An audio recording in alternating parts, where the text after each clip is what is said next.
लोग शर्माते हैं, अरे मैं नमाज पढ़ूंगा तो मेरा दोस्त क्या बोलेगा, ये कब से सुधर गया। उसकी दोस्ती आपको कब्र में काम नहीं आएगी, कब्र में काम, नमाज काम आएगी। कब्र में अगर अंधेरा है तो उस अंधेरे के अंदर दोस्त उजाला बनकर नहीं आएगा। हुजूर फरमाते हैं कि कब्र की रोशनी नमाज है, नमाज कब्र के अंदर रोशनी देगी। तो आज से कोई बाप बेनमाजी न रहे, और इसी के साथ साथ जब भी नमाज पढ़ने के लिए जाओ हर मस्जिद में न घुस जाओ, ये देखो गुलामे रसूल तो है ना इमाम, सुभान अल्लाह, सुभान अल्लाह, सुन्नी सहीहुल अकीदा तो है ना इमाम। इसलिए कि मैं यहाँ एक चीज बता दूं, अगर किसी बद अकीदे के पीछे आपने नमाज पढ़ी तो आप कहेंगे पीछे इस इमाम के गोया उसके अकीदे को आपने तस्लीम कर लिया। जब उसको आपने पेशवा बना लिया, ये जो आज हमारे यहाँ एक लफ्ज चलता है पेश इमाम, पेश इमाम का पेश इमाम लफ्ज सही नहीं है, इमाम ही सही। अब पेश तो आगे ही होता है, इमाम का मतलब ही आगे होने का होता है। तो आप उसके कहने पर रुकू में जा रहे हो, वो समी अल्लाहु लिमन हमीदा कहे तो आप खड़े हो जाते हो, वो अस्सलामु अलैकुम व रहमतुल्लाह कहे तो आप सलाम फेर देते हो। तो इतनी सारी बात मान रहे हो तो गोया उसका अगर गुस्ताखी से भरा हुआ अकीदा है तो बद अकीदे के पीछे आपने नमाज पढ़ ली तो उसके अकीदे को गोया आपने तस्लीम कर लिया। जो लोग ये कहते हैं अरे मौलाना क्या ये सब चीजें देखना, अरे आप नियत करते हो पीछे इस इमाम के। तो सुन्नी सहीहुल अकीदा, ऐसे सुन्नी नौजवानों अपनी मस्जिद को भर दो, इस तरह से नमाजी बन जाओ कि दुनिया कहने पर मजबूर हो जाए कि सुन्नी कभी मुस्तफा जान रहमत का गुलाम कभी बेनमाजी नहीं हो सकता। जैसा सहाबा के जमाने में, रसूल आजम के जमाने में अगर कोई नमाज न पढ़ता तो लोग समझते थे ये काफिर तो नहीं है, इसलिए कि एक भी साहबी कभी बेनमाजी नहीं। पहचान बनाओ। तो अपने बेटे को पहली चीज का हुक्म दो नमाज का, अकीमिस सलाह। दूसरा हुक्म वअमुर बिल उर्फ वअमुर बिल मारूफ औ कमा क़ाल, अच्छी बातों का हुक्म दो। हजरत लुकमान ने अपने बेटे से कहा, बेटे अच्छी बात का हुक्म, नमाज कायम कर और अच्छी बात का हुक्म दे। आज हम मुआशरे के अंदर देख लें तो नौजवान का एक, अरे वो पिक्चर तू देखा, अरे वो गाना तू देखा, मैं तुझे भेजता हूं। ये सारी चीजें चल रही हैं, जबकि कुरान कहता है अच्छी बातों का हुक्म दो, बुरी बातों से रोको। लेकिन वामुर के बाद सब्र का हुक्म नहीं आया, वन्हा अनिल मुनकर के बाद सब्र का हुक्म आया। इसलिए कि अच्छी बात कहेंगे तो दुनिया मोहब्बत करेगी, लेकिन जहां आपने गुनाह से रोका तो दुनिया आपकी दुश्मन बन जाएगी। ये शराब से रोक रहा है, ये जिना से रोक रहा है, या याशी से रोक रहा है, ये झूठ से रोक रहा है, ये खयानत से रोक रहा है, फौरन आपकी दुनिया दुश्मन बन जाएगी। जैसा कि बड़ी माजरत के साथ सब ऐसे नहीं होते, लेकिन बाज मस्जिदों के ट्रस्टी ऐसे होते हैं कि इमाम साहब कोई बात कर दें तो बस निकालो मौलाना साहब को, पता नहीं कहां से इन्होंने ये बात कह दी, इन्होंने हम पर कह दिया।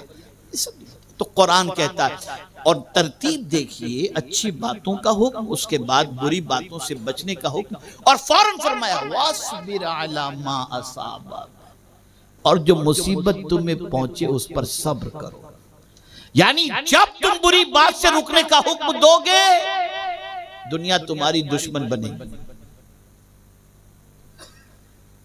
तो तुम इस पर सब्र करो, इसलिए कि सब्र करोगे तो तन्हा नहीं रहोगे। इन्नल्लाह मअस साबिरीन, के बेशक अल्लाह सब्र करने वाले। सुभान अल्लाह, सुभान अल्लाह। और सब्र तो इतनी अजीम दौलत है कि जन्नती को जब फरिश्ते सलाम करेंगे,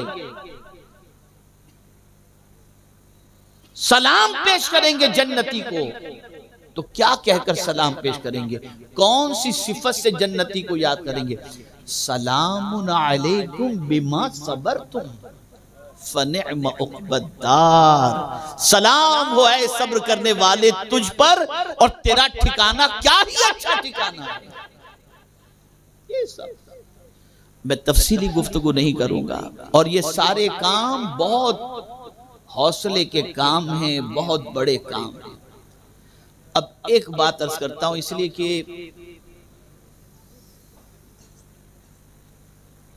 क्या हुआ है? तो जाइए, इसके लिए कौन पाबंदी लगाएगा? माफ कीजिएगा, मेरी सख्ती की वजह से बेचारे परेशान हो गए। अल्लाह मुझे भी माफ फरमाए। और मैं सिर्फ इसके लिए वो करता हूं कि आप गुनाहों में शरीक ना हो, कि अल्लाह और उसके रसूल की बात को नजरअंदाज करने का गुनाह ना हो। और हालांकि आज मुझे पहुंचना वादा कर चुका था, लेकिन तबीयत ऐसी नहीं थी, चूंकि 600 किलोमीटर का कमोबेश सफर करके कल मैं मुंबई पहुंचा हूं बाई रोड। तो थकान और तबीयत ऐसी थी कि पहुंचने के इम्कानात बहुत कम थे। लेकिन फिर हमारे सादिक रजवी साहब ने फिर प्रेशर डाला कि आपको पहुंचना ही, मैं हाजिर हो गया। एक बात, दो बातें तो आपने याद रखी होंगी इंशाअल्लाह। पहली बात, किसी को नहीं मालूम कि मौत कब आएगी, इसलिए हमेशा इबादत की कोशिश करो। दूसरी चीज, नमाज छूटने पर इसलिए अफसोस करो, क्या मैं इतना गया गुजरा हूं कि अल्लाह अपने सामने मुझे खड़े रहने की तौफीक भी नहीं देता। मैं इतना गया गुजरा हूं, ये ख्याल है। और तीसरी बात, बहुत सारे लोग अच्छे कपड़े पहनकर अकड़ते हैं और बाजार में चलते हैं, अच्छे कपड़े पहनकर, शादी का मौसम है ना, अकड़ के चलते हैं। जुमला याद रखिएगा, बहुत कीमती कपड़े पहनकर अकड़ के चलते हैं, लेकिन उन्हें नहीं मालूम कि उसी बाजार में उनका कफन भी बिक रहा है, उसी बाजार में।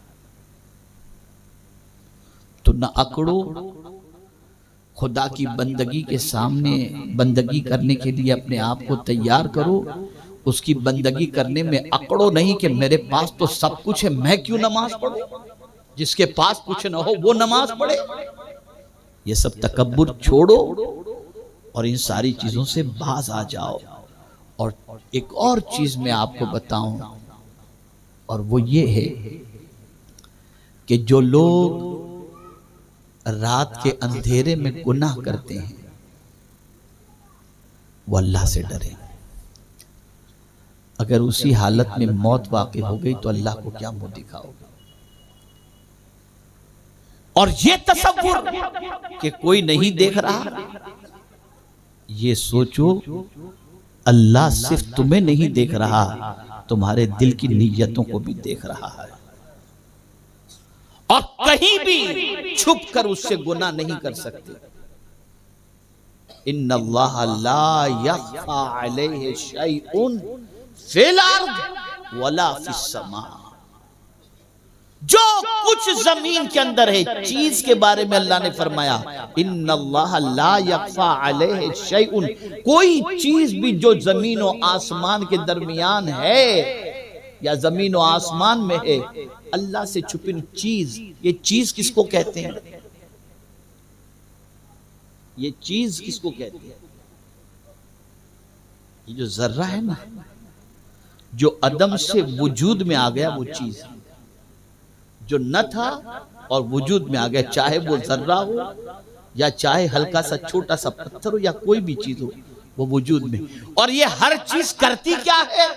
व इन मिन शैइन इल्ला युसब्बिहु बिहम्दिही, हर चीज अल्लाह की तस्बीह करती है और अल्लाह की हम्द बजा लाती है। और ये चीज वजूद में कैसे आई? तो कुरान कहता है, इज़ा अरादा शैअन अन यक़ूल लहू कुन फयकून। जब अल्लाह किसी चीज को पैदा करने का इरादा करता है तो फरमाता है हो जा, वो चीज वजूद में आ जाती है। तो ए रसूल आजम सल्लल्लाहु अलैहि वसल्लम के दीवानों, आज से हर बाप और अगर कोई बाप ये समझे ये नहीं पढ़ता मैं क्या करूं, आपने हुक्म दिया था, और अगर आपने हुक्म और इसके पीछे आपने कोशिश नहीं की तो आप ये समझ लीजिएगा हुजूर सल्लल्लाहु अलैहि वसल्लम की हदीस है, कुल्लुकुम राइन व कुल्लुकुम मसऊलुन अन रईयतिही। हर आदमी को अपने मातहत वाले के बारे में जवाब देना पड़ेगा, उससे पूछा जाएगा। इसलिए खुद भी नमाज पढ़ो, बच्चों को भी नमाज का पाबंद बनाओ, और नमाज छूटने पर डरो और अफसोस करो कि या अल्लाह मैं इतना गुनहगार हूं कि तूने अपने घर में और अपने सामने खड़े होने की तौफीक भी मुझसे छीन ली। ये जहन के अंदर रखो, दिलो दिमाग में के अंदर रखो, नमाज की पाबंदी करो, और नमाज का बच्चों को भी हुक्म दो, बीवी को भी हुक्म दो।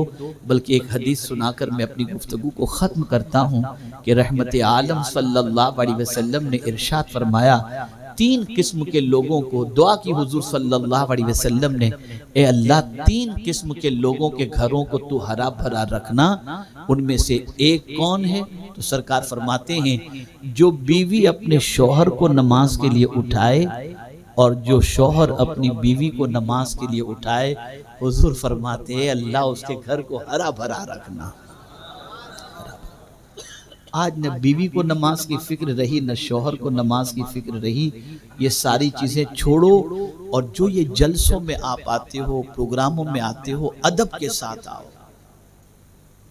जितना अदब करोगे उतना फैज ज्यादा मिलेगा। आप में से बहुत सारे बेचारे ऐसे हैं जो ज़ौक़ व शौक में आ जाते हैं, देखने सुनने के लिए आ जाते हैं। थोड़ी सी अपनी इस्लाह अगर कर लें और तवज्जो से सुनने के लिए आ जाएं तो कभी किस्मत इतनी बेदार हो जाती है कि पता नहीं क्या क्या नजर आ जाता है। बावुज़ू आने की कोशिश करें, सर पे टोपी रखा करें, ठंडे दिमाग से गुफ्तगू को सुना करें, और इस नीयत से हज़रत फ़ुज़ैल बिन अयाज़ रज़ी अल्लाह ताला अन्हु निकल रहे थे खतीब का खिताब सुनने के लिए। तो गए अपनी माँ से इजाज़त लेने, माँ मुझे इजाज़त दे कि फ़ला खतीब तशरीफ़ लाएं, मैं उनका खिताब सुनूं। कुर्बान जाइए माँ के जवाब को भी। फ़ुज़ैल इब्न अयाज़ रज़ी अल्लाह ताला अन्हु की माँ फरमाती, बेटा क्यों खिताब सुनने जा रहे हो, क्या वजह? कहा माँ बहुत अच्छे खतीब हैं, बहुत अच्छा बोलते हैं। माँ ने फरमाया जाओ बेटे इजाज़त देती हूँ, लेकिन एक शर्त है, एक नीयत कर लो। कहा माँ क्या नीयत करूँ? ये नीयत करो कि जो कुछ अल्लाह और उसके रसूल के फरमान वो सुनाएंगे, मैं इंशाअल्लाह उस पर अमल करूँगा। और अगर तुमने अमल की नीयत नहीं की और सिर्फ सुनने की गरज से गए तो पहले तो नहीं जानते थे और गुनाह करते थे, जानकर गुनाह करने का अज़ाब डबल तुम्हारे ऊपर। क्या हम इस नीयत से आते हैं? गांव का जलसा है, चलो सब मिलेंगे, चलो चलो देखें क्या होता है, चलो। बस यही नीयत दुरुस्त करो। हालात आपके सामने हैं, सिचुएशन आपसे छुपी हुई नहीं है। कब सुधरेंगे? कब अपने आप को बदलेंगे? कब अपने आप को चेंज करेंगे? हमारे बहुत सारे साथी कहते हैं अरे सब ऐसे ही, अब क्या करें, कौन सुधर के क्या फायदा। नहीं, जवाब आपको देना है आपके बारे में, कोई और आपकी कब्र में नहीं आएगा।